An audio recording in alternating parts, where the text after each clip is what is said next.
इस वीडियो के अंदर आपको समझ में आएगा कि क्यों लॉन्ग टर्म के लिए स्मॉल कैप फंड में इन्वेस्टमेंट करना जरूरी है और क्या इसके फायदे होते हैं।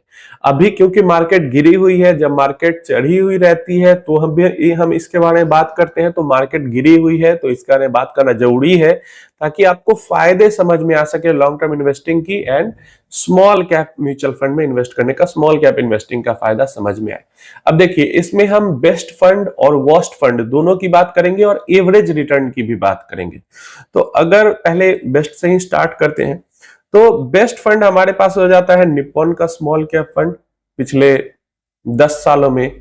और पिछले 10 सालों में निप्पॉन के स्मॉल कैप फंड का जो रिटर्न रहा है वो ऑलमोस्ट 22% का रिटर्न रहा है। 22%, मतलब स्मॉल कैप कैटेगरी का जो बेस्ट म्यूचुअल फंड है वो इतनी गिरावट होने के बाद भी 22% का सालाना 10 साल का इसका एवरेज रिटर्न है।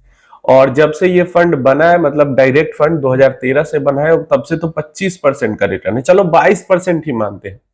22% का मतलब समझ में आता है आपको? 22% का मतलब होता है कि पैसा आपका 10 सालों में ऑलमोस्ट 7 गुना से भी ज्यादा हो गया।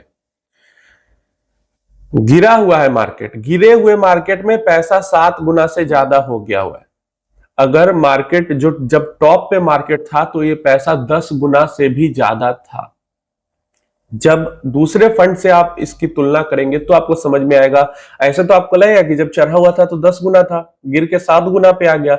6 महीना रुको, फिर मार्केट जब चढ़ेगी तो फिर ये 10 गुना से ऊपर चला जाएगा। तो ये पावर होती है स्मॉल कैप इन्वेस्टिंग की। चलो, ये तो बेस्ट फंड है। वर्स्ट फंड की बात कर लेते हैं। वर्स्ट फंड हमारे पास आता है आदित्य बिरला का small cap fund, ABSL small cap fund. इसका जो रिटर्न रहा है वो ऑलमोस्ट 14% का रहा है। 14% रिटर्न का मतलब 10 साल में 14% का रिटर्न है। और एक साल और ऐड कर दोगे, मतलब 2013 से अगर देखोगे तो लगभग 17% का रिटर्न है।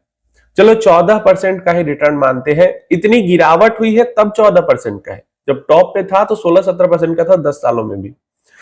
तो ऐसे में ये जो 14% का रिटर्न है, मतलब आपका पैसा 4 गुना से ज्यादा हो गया है।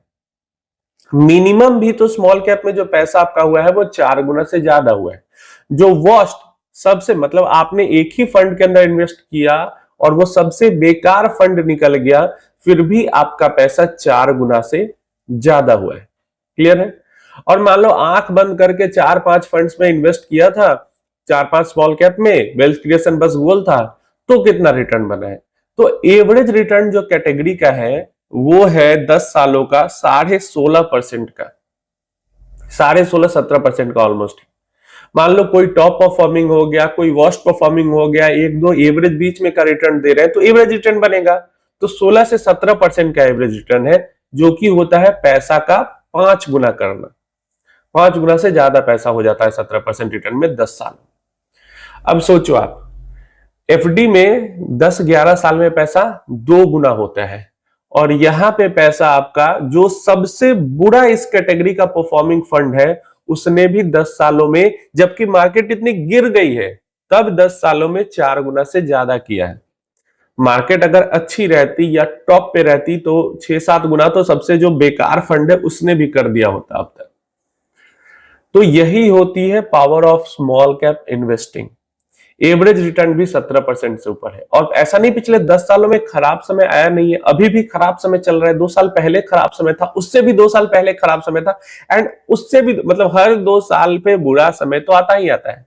18 बुरा था, 20 बुरा था, 22 बुरा था, 25, मतलब 24 हाफ के बाद 25 बुरा ही है। तो हर 2 साल में बुरा आता है, फिर भी इतनी बेहतरीन परफॉर्मेंस है इन म्यूचुअल फंड स्कीम्स। यही रीजन है कि मैं इतना कॉन्फिडेंट रहता हूं कि आगे भी हमें एवरेज 17 से 18 या फिर 16 से 18 आप मान लो, 1-2% ऊपर नीचे होगा, लेकिन एवरेज 17-18% का रिटर्न हमें मिल सकता है। कोई फंड बहुत बढ़िया रिटर्न देगा, कोई फंड बहुत खराब देगा, तो एवरेज रिटर्न हमें इतना मिल सकता है। क्योंकि आगे भी ऐसा नहीं कि एकदम अच्छा ही अच्छा समय रहेगा, एकदम बेकार रहेगा, ये भी नहीं है।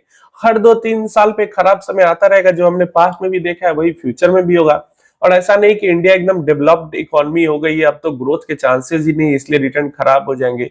तो यही रीजन मेरा होता है कि फ्यूचर 10, 15, 20 इयर्स के लिए मेरा जो प्रोजेक्शन है वो एकदम क्लियर है कि यहाँ पे अच्छा पैसा बन सकता है।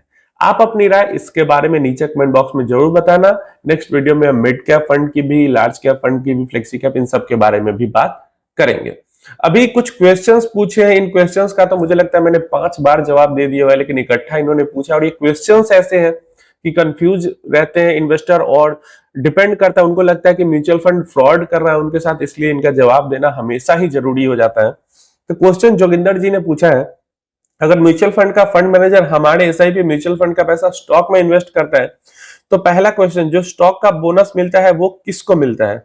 दूसरा क्वेश्चन, अगर स्टॉक परचेज करता है तो किसके नाम पे होता है? पहले नाम बता देता हूं। तो जो भी आपका स्कीम है उसी स्कीम पे नाम के आपकी होल्डिंग होती है, और होल्डिंग कहां पे होती है? होल्डिंग कस्टोडियन के पास होती है, तो ये समझ जाना, एएमसी के पास होल्डिंग नहीं होती। जो शेयर स्प्लिट होता है तो नंबर ऑफ शेयर किसके पोर्टफोलियो में दिखाता है? अगर डिविडेंड मिलता है तो वो कहां दिखता है? राइट इशू का फायदा किसको मिलता है? देखिए, ये थोड़ी सी मिथ है यहाँ पे। सबसे पहले तो जो लोग डायरेक्ट स्टॉक इन्वेस्टिंग करते हैं उनको तो ये मिथ है ही नहीं, क्योंकि उनको पता है कि स्टॉक में बोनस मिले, स्टॉक में डिविडेंड मिले या स्टॉक में स्प्लिट हो, ये तीनों ही जो चीजें होती हैं वो प्राइस को काट के होती है। अगर एक स्टॉक का प्राइस 100 रुपए है और 10 रुपए का डिविडेंड वो दिया, तो जिस दिन डिविडेंड मिलता है उसका प्राइस घट के 90 रुपए हो जाता है, तो होल्डिंग पे कोई असर नहीं हुआ। 10 रुपए निकले तो 10 रुपए यहां पे कट गया, तो होल्डिंग पे कोई एक्स्ट्रा असर नहीं होता है। वैसे ही बोनस अगर मान लो 1 का 2 शेयर मिल रहा है या स्प्लिट भी 1 का 2 हो रहा है, तो ऐसे में अगर 100 रुपए का स्टॉक है तो बोनस 1 का 2 हो या मतलब 1 पर 1 बोनस हो तो 2 स्टॉक हो गया, या स्प्लिट हो गया स्टॉक 1 का 2 हो गया। दोनों केस में ही अगर 100 रुपए का स्टॉक है तो उसकी वैल्यू जिस दिन आपको शेयर मिल जाता है हाफ हो जाती है, समझ गए? मतलब 50 रुपए का 1 शेयर हो जाता है। तो ऐसा नहीं है कि फ्री में कुछ मिलता है, इसलिए आपको मतलब बढ़ा हुआ पैसा नहीं दिखता है। नंबर ऑफ स्टॉक्स बढ़े हुए दिखेंगे, लेकिन आप पैसे के टर्म्स में, एसेट्स अंडर मैनेजमेंट के टर्म्स में आपको बढ़ा हुआ नहीं दिखेगा। और जो पैसा डिविडेंड मिलता है वो कैश होल्डिंग में ऐड होता है, ठीक है? तो क्योंकि स्टॉक अब टोटल एयूएम इसलिए बढ़ा हुआ नहीं दिखेगा कि स्टॉक है, अब स्टॉक 100 रुपए का था, उसमें से 10 रुपए काट के कैश होल्डिंग में ऐड हो गया, तो एयूएम कहां से बढ़ेगा? वैसे ही बोनस स्प्लिट में भी आपको परसेंटेज टर्म्स में म्यूचुअल फंड की होल्डिंग दिखती है, लेकिन बढ़ी हुई नहीं दिखती। क्यों बढ़ी हुई नहीं दिखती? क्योंकि 1 का 2 हुआ, लेकिन प्राइस तो सेम ही है, प्राइस तो सेम ही है, तो कैसे बढ़ा हुआ दिखेगा? तो इसलिए ये जो सब होता है वो आपके एयूएम में बोनस, स्प्लिट, डिविडेंड सब उसी स्कीम के एसेट अंडर मैनेजमेंट में ही ऐड होती है जाके, लेकिन क्योंकि एक ही से कट के आती है इसलिए परसेंटेज टर्म्स में हमें बढ़ा हुआ नहीं दिखता है, न पैसा न होल्डिंग। ये समझ गए होंगे? तो यही रीजन है, आपको अलग से कुछ नहीं दिखता है। तो म्यूचुअल फंड इन्वेस्टर को ऐसा लगता है कि बोनस, डिविडेंड, स्टॉक स्प्लिट हुआ तो वो म्यूचुअल फंड वाले खा गए, ऐसा नहीं होता है। यहां तक कि जब कोई भी इन्वेस्टर म्यूचुअल फंड में इन्वेस्ट करता है और एग्जिट लोड की टाइमिंग से पहले एग्जिट कर देता है, तो जो 1% का एग्जिट लोड उसको चार्ज किया जाता है वो पैसा भी जाके एयूएम में ही ऐड होता है, वो पैसा भी कंपनी के रेवेन्यू में नहीं जाता, प्रॉफिट में नहीं जाता। म्यूचुअल फंड वाले जो एक्सपेंस रेशियो से अपना पैसा लेते हैं वही लेते हैं, उसके अलावा एक भी रुपया अलग से कोई भी किसी भी तरीके का एयूएम से नहीं निकाला जाता है। उम्मीद है अब कम से कम ये इंफॉर्मेशन क्लियर होगी और फ्यूचर में लेके इसको आपको परेशानी नहीं होगी। किसी भी तरीके का कोई भी बिजनेस रिलेटेड मतलब स्टॉक रिलेटेड कुछ भी आता है वो स्कीम के पास ही आता है, उसके एयूएम में भी ही ऐड होता है, वो इन्वेस्टर्स का ही होता है।